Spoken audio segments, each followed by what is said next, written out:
حیرت انگیز چیز ہے. اس کو کس نے بنایا؟ نیوٹن نے کہا کسی نے نہیں, یہ ایک ایک بن کر تیار ہو گیا. اس مادی مفکر نے کہا نیوٹن صاحب آپ کیا سمجھتے ہیں کہ میں نرا پاگل ہوں؟ یہ سانچہ خود بخود کیسے بن سکتا ہے؟ یہ کیا یہ ممکن ہے؟ نہ صرف یہ کہ اس کا بنانے والا کوئی ہے, بلکہ اس کا بنانے والا عصر حاضر کا نابغہ بھی ہے. ٹھیک ہے. نیوٹن آہستہ سے اٹھا اور اس مفکر کے شانوں پر ہاتھ رکھ کر بولا, میرے اچھے دوست, جو تم دیکھ رہے ہو وہ صرف ایک سانچہ ہے جو ایک عظیم نظام شمسی کے تحت بنایا گیا ہے, اور تم اس بات پر بالکل راضی نہیں ہو کہ یہ خود بخود بن گیا ہے. تو تم اس بات کو کیسے مان لیتے ہو کہ خود نظام شمسی اپنی تمام تر وسعت و پیچیدگی کے ساتھ بغیر کسی عاقل اور قادر کے وجود میں آ گیا؟ مادی مفکر بہت شرمندہ ہوا اور لاجواب ہو کر رہ گیا. جی ہاں, یہ وہی برہان نظم ہے جو قادر و توانا خدا کے وجود پر دلیل ہے. یہاں پر نیوٹن نے دلیل کو قائم کیا.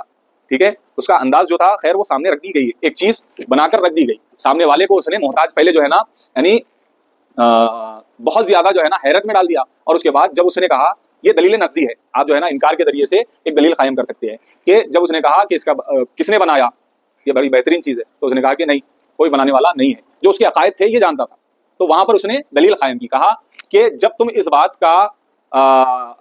اس بات کو ماننے پر تیار نہیں ہو کہ یہ چیز خود بخود وجود میں آ گئی, تو اتنی بڑی کائنات کیسے وجود میں آ سکتی ہے؟ اتنا بڑا, جبکہ یہ تو خالی بس ایک ظاہری طور پر اس کی جو ہے نا کاپی کی گئی ہے بس بتانے کے لیے, اور حقیقی چیز بغیر کسی خالق کے وجود میں بنانے والے کے کیسے آ سکتی ہے؟ موحد وزیر کی دلیل منکر بادشاہ کے لیے. ایک خدا کے منکر بادشاہ کا ایک توحید پرست وزیر تھا.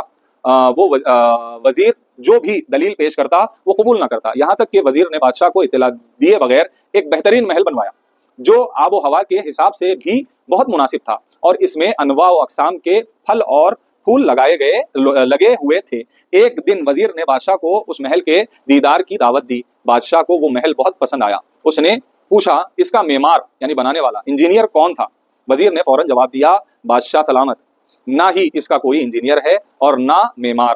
ہم نے دیکھا کہ اچانک ایک محل تیار ہو گیا. بادشاہ آگ بگولا ہو گیا اور بولا کہ تم میرا مذاق اڑا رہے ہو, کیا ایسا ممکن ہے کہ کوئی چیز خود بخود پیدا ہو جائے؟ وزیر نے کہا, بادشاہ سلامت, اگر یہ چھوٹا سا قصر یعنی محل بغیر کسی بنانے والے کے نہیں بن سکتا, تو اتنی بڑی دنیا اپنی تمام تر عظمتوں کے ساتھ, یہ زمین و آسمان, یہ دریا و سمندر اور اس کے تمام موجودات بغیر خالق کے کیسے وجود میں آ گئے؟ بادشاہ سمجھ گیا. اس نے وزیر کو سراہایا اور خدا شناسی کی راہ پر آ گیا. تو یہ دو دلیلیں یہاں پر مثال کے طور پر دی گئی ہے. اگر ہم کو اور کوئی دلیل اگر قائم کرنا ہو تو بھی ہم قائم کر سکتے ہیں نظام شمسی کے ذریعے سے. ٹھیک ہے. الغرض اب اس کے اندر آپ لوگوں کو کوئی اگر سوال ہو تو جو ہے نا آپ حضرات کر سکتے ہیں.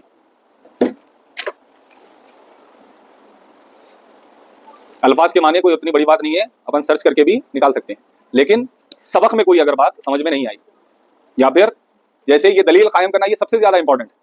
برہان نظم کی بنیاد ہے تو جو ہے نا 4-5 لائن, لیکن یہ آنا چاہیے سب کو.